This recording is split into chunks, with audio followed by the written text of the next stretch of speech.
Now, in these dark times, having a good laugh matters more than ever. After winning an Emmy for his 2022 show, Rothaniel, and turning his life into a reality show for a documentary series, comedian Jerrod Carmichael is back with a new HBO comedy special, Don't Be Gay. It delves into race and romance and lets the world into some of his most intimate moments. I still have to express my feelings, and I have to tell him when he's hurt my feelings. And that's really difficult for me to do because that is really gay. Carmichael joins Michelle Martin now to explain why confronting discomfort has become central to his stand-up. Thanks, Christiane. Jerrod Carmichael, thank you so much for joining us. Thanks for having me, Michelle. So, a lot of people love your work. They've followed your work. They've followed you through thick and thin. But for people who don't know your work and they only know your latest project, what would you say? I would say I think it's an hour of good stand-up comedy. I think I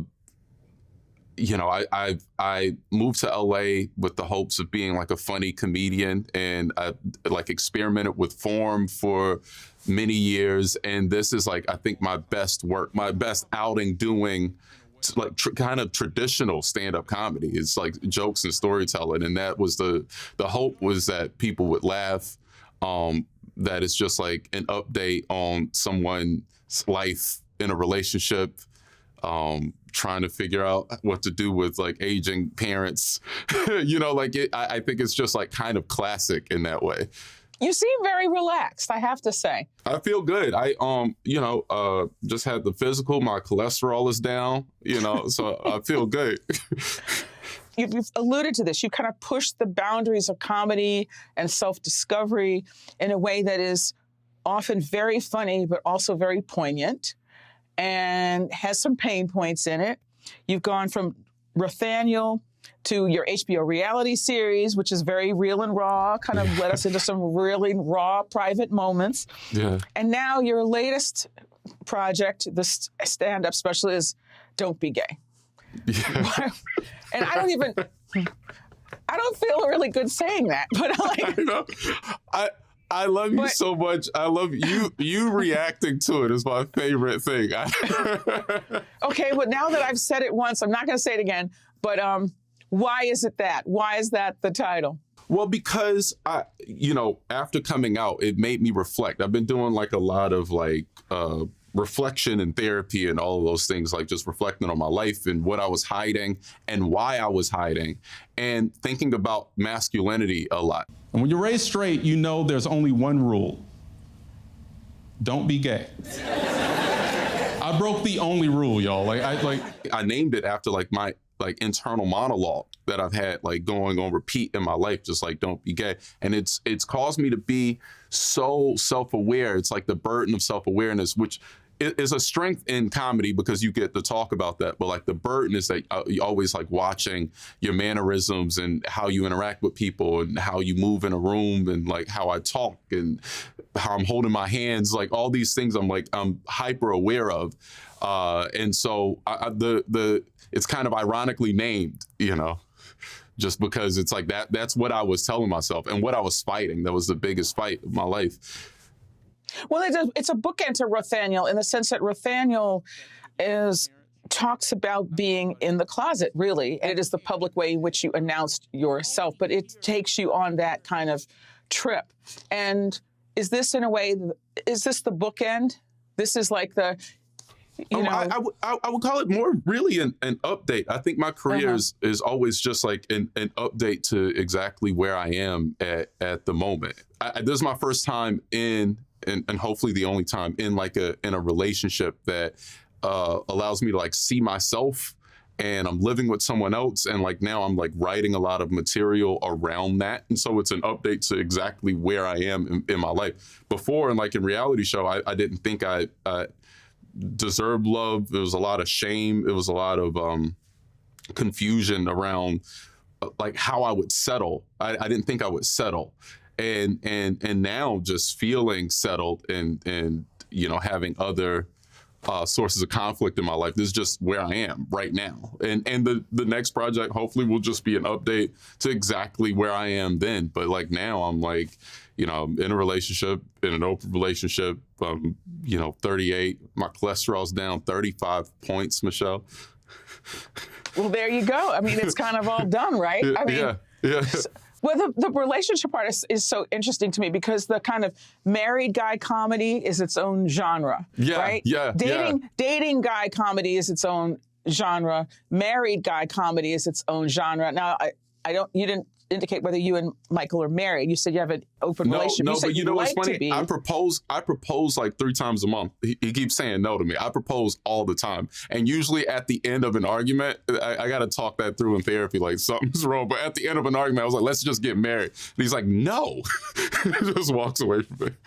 The other thing I think, in sort of traditional like married guy comedy that people are used to, or even married woman comedy, maybe Joan Rivers being one example of that, extreme example. Yeah.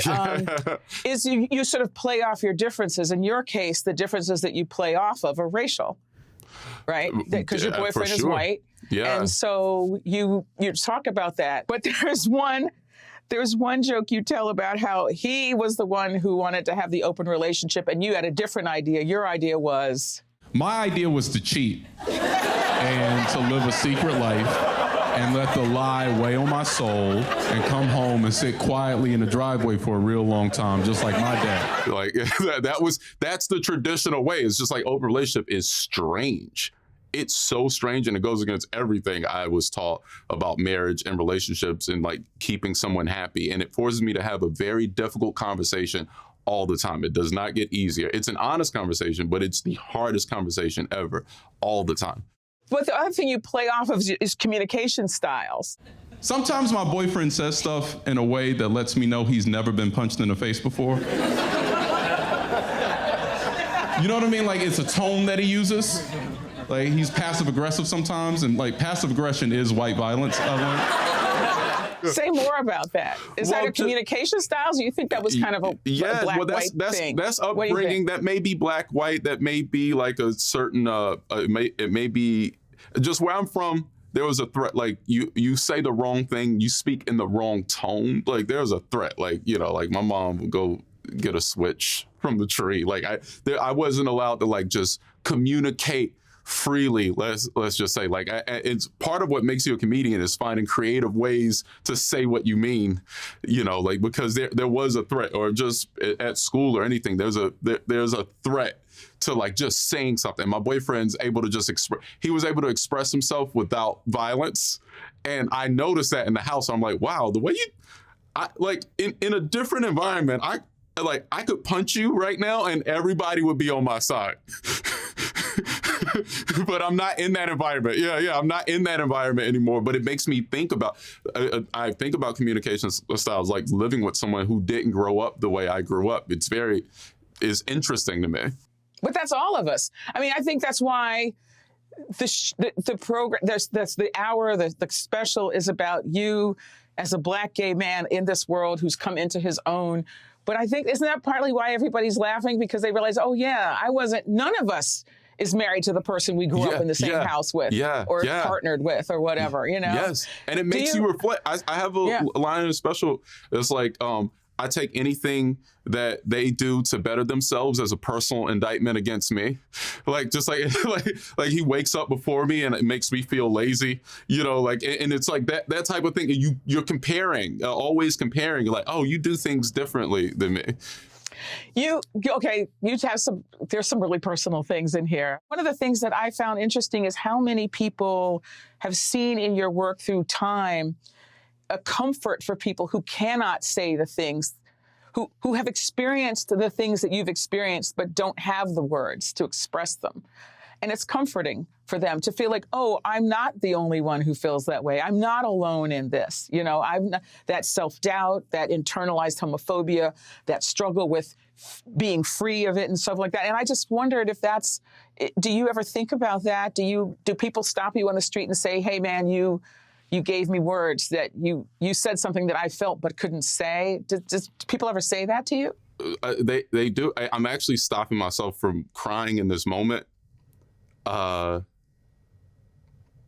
because that is I haven't felt responsibility in art before. I thought I was just talking, and I just say what I want and express myself how I want. And then in recent years, I've started to feel a responsibility to put words to feelings, which is different from just like before. I just threw grenades and would just say, have a contrarian point and just say things, because I thought it was funny. But now I do feel a responsibility to be honest and to articulate myself in a way that is, true to the emotion. And it's my joy to do that. And it's my pleasure to be able to do that. And it's like some of the best feedback in my life is that when people stop me on the street and they say oh, I've been feeling this way, and you put words to that, is the great joy of my life. Does it ever feel like a burden, though? I mean, you've had a lot of public figures throughout history in different fields that are ostensibly entertainment, like sports, right? And people who say things like, I don't want to be your role model, so just leave me alone. And I just wonder, does this recognition that people are looking to you now, does that change anything about the way you're approaching the work? Well, that's part of the reason I don't search my name on Twitter anymore, is because, one, bad things hurt your feelings, right? That's just a fact. Like, you read something about, your work or your appearance or anything, and it can hurt. But even good things can cause you to get stuck. And part of the responsibility as an artist is to articulate true emotion, true feelings. And you can, and I think we see this a lot. The downside of that is people having kind of the hero complex, right? And it's all right, I'm going to carry all these people on my back. But then what happens is you stop being a human being.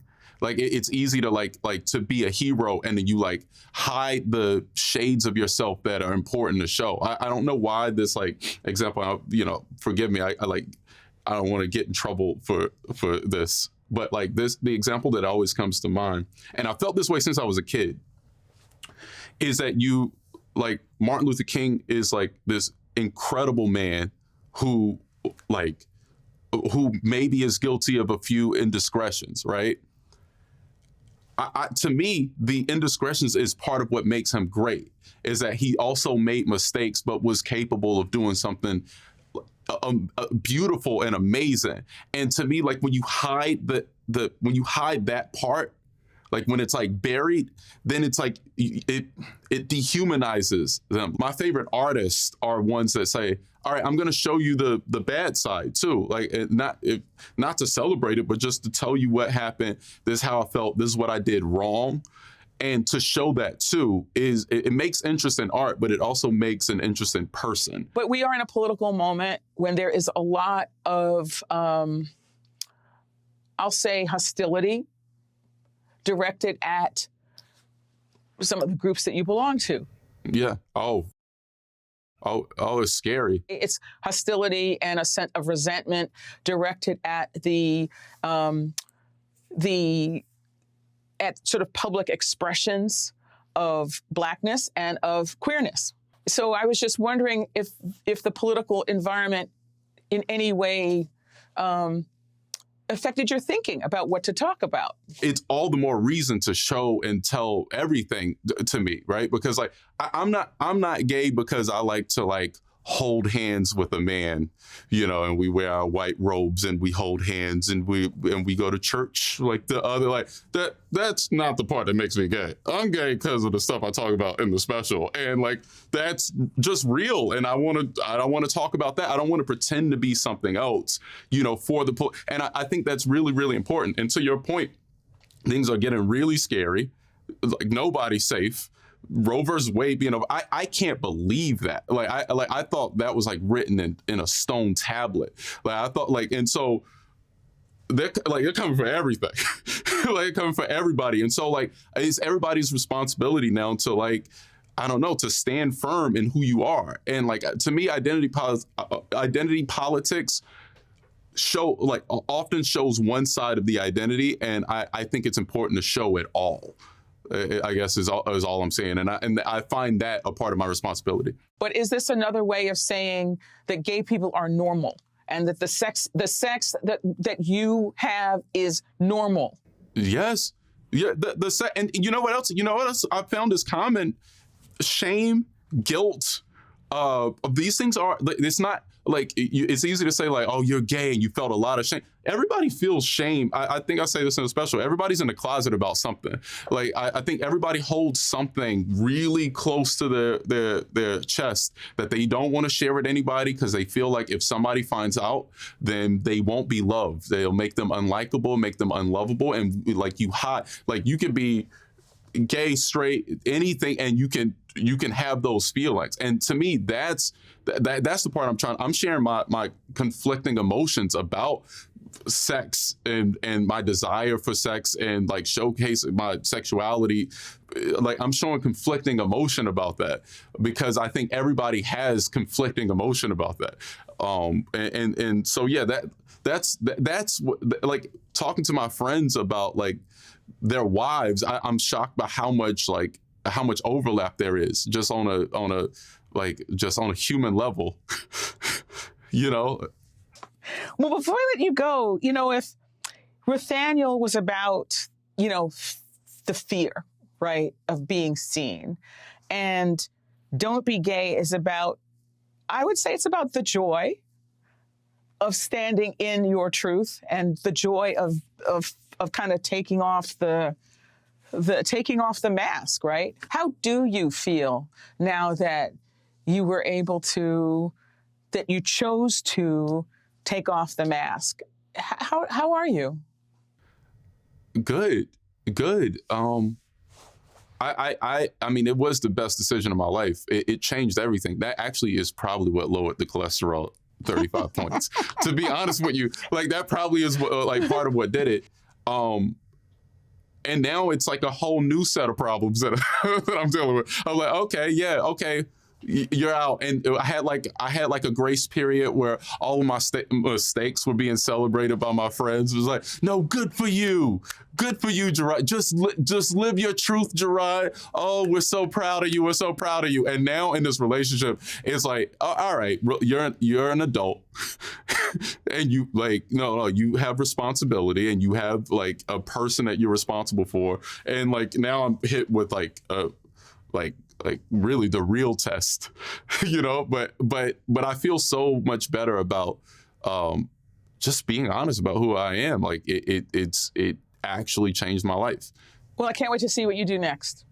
I'm so happy you took the time to talk to me. This felt really, really good. I want you to get out of DC just this weekend. Okay, well, we'll figure that out. Gerard Carmichael, thank you so much for talking with us today. Thank you, Michelle. Thank you very much.